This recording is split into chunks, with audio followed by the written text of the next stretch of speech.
Hello everyone.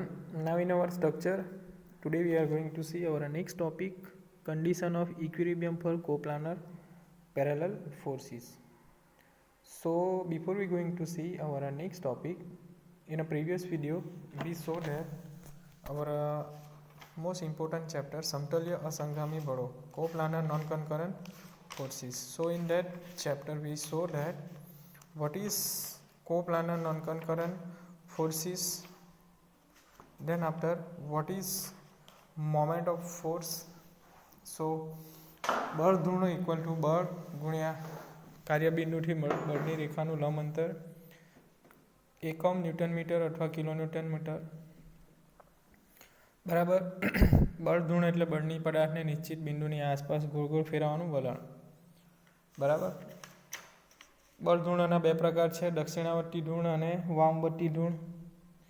બળ ધૂર્ણના ઉદાહરણો છે પાના વડે નટ ચડાવવી કે ખોલવી, ઘરના દરવાજો ખોલવો કે બંધ કરવો. બરાબર. ત્યારબાદ કપલ, બે સરખા મૂલ્યના પરસ્પર વિરુદ્ધ દિશાના સમાંતર અને જેમની કાર્યરેખા એક નથી તેવા બે બળોની જોડને આપણે બળયુગ્મ કહેવાય છે.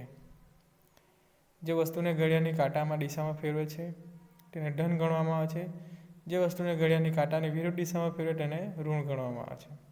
આર્મ ઓફ કપલ, બળયુગ્મના બે બળો વચ્ચેના લંબ અંતરને યુગ્મભુજ કહેવાય છે.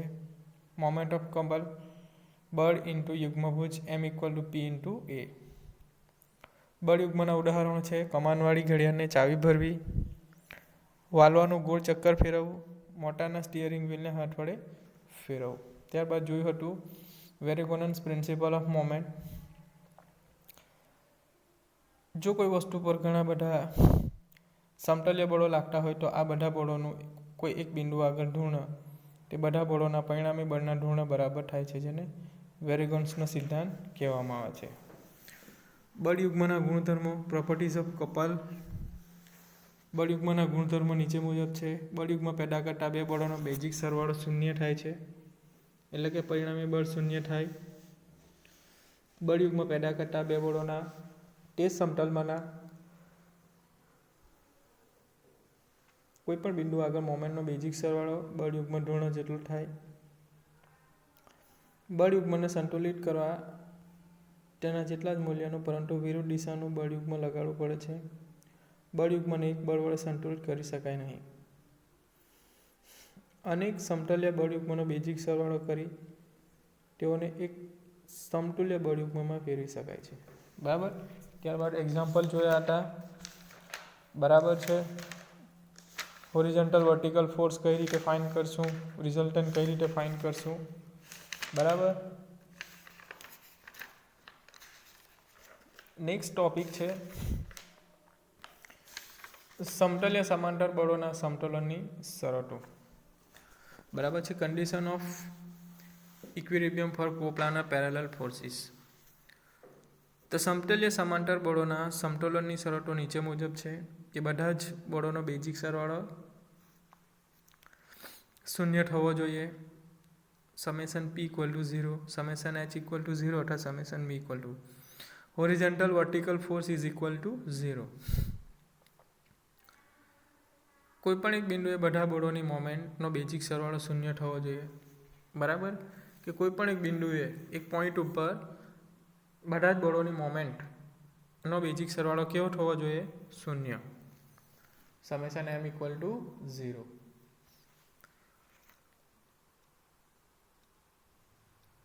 નેક્સ્ટ છે સમતલ્ય અસમાંતર અસંગામી બળોના સમતોલનની શરતો. બરાબર છે. કેવું છે? સમતલ્ય અસમાંતર અસંગામી બળોના સમતોલનની શરતો. Condition of equilibrium for coplanar non parallel non concurrent forces. આ શરતો નીચે મુજબ છે. બધા જ બળોના ક્ષિતિજ હોરિઝોન્ટલ ઘટકોનો બેઝિક સરવાળો શૂન્ય થવો જોઈએ.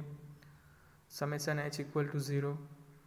બધા જ બળોના વર્ટિકલ ઘટકોનો બેઝિક સરવાળો શૂન્ય થવો જોઈએ. Summation V equal to 0. કોઈપણ એક બિંદુએ બધા જ બળોની મોમેન્ટનો બેઝિક સરવાળો શૂન્ય થવો જોઈએ. Summation M equal to 0.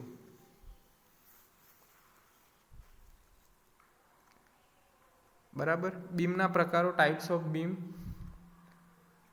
કે બીમને આપણે પાટડો પણ કહે છે. બીમના જુદા જુદા પ્રકારો નીચે મુજબ છે. બરાબર. Types of beam, most important. બરાબર. આપણે બીમને પાતળો પણ કહીશું. બીમના જુદા જુદા પ્રકારો છે. મુક્ત રીતે ટીકવેલ બીમ એટલે કે સિમ્પલી સપોર્ટેડ બીમ, જેના બંને છેડા સાદી રીતે ટેકવેલા હોય એને શું કહેવામાં? Simply supported beam. બરાબર. આકૃતિમાં દર્શાવ્યા પ્રમાણે જોઈ શકો છો, એક બીમ છે, બે સપોર્ટ છે, એને સિમ્પલી સપોર્ટેડ બીમ કહેવામાં આવે છે. બહાર લટકતો બીમ, બરાબર. ઓવરહેંગિંગ બીમ. ઓવરહેંગ બીમના પણ 3 પ્રકાર છે. Overhang on right side, overhang on left side, overhang on both side. આ થયું ઓવરહેંગિંગ બીમ. બરાબર. બહુધારણ બીમ એટલે કે કેન્ટિલીવર બીમ. કેન્ટિલીવર બીમમાં શું હશે? એક એન્ડ ફિક્સ હશે અને બીજો ફ્રી હશે. એને શું કહેવામાં આવે છે? Cantilever beam. કે જેનો એક છેડો ફિક્સ અને બીજો છેડો મુક્ત છે, તેવા બીમને શું કહેવાય? Cantilever beam. ફિક્સ બીમ, જે બીમના બંને છેડા ફિક્સ હશે તેને શું કહેવામાં આવે છે? Fix beam.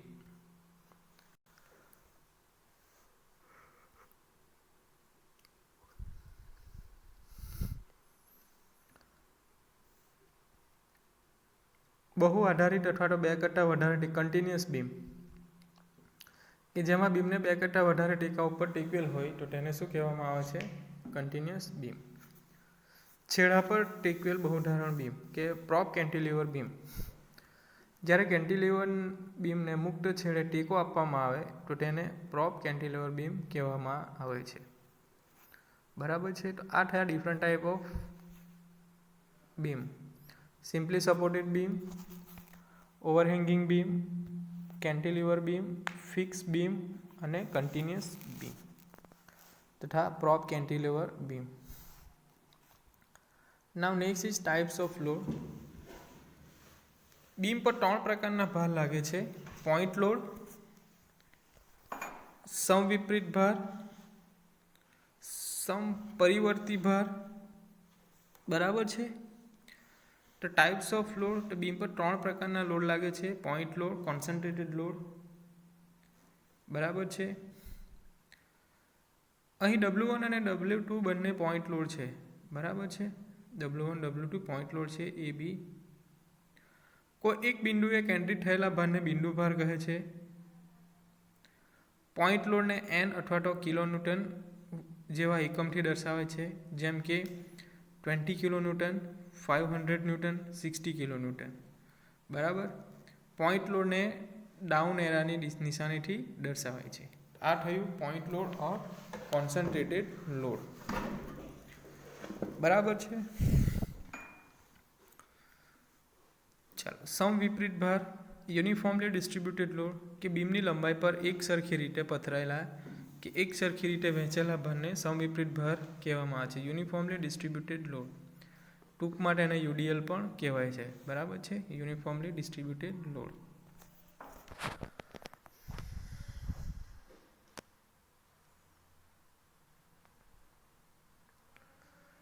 કે બીમની લંબાઈ પર એક સરખી રીતે પથરાયેલા કે એક સરખી રીતે વહેંચાયેલા ભારને સમવિપરીત ભાર કહેવામાં આવે છે. ટૂંકમાં UDL પણ કહે છે. UDLને W વડે દર્શાવાય છે. Uniformly distributed load. તેનો એકમ કિલોન્યુટન પર મીટર અથવા ન્યૂટન પર મીટર છે.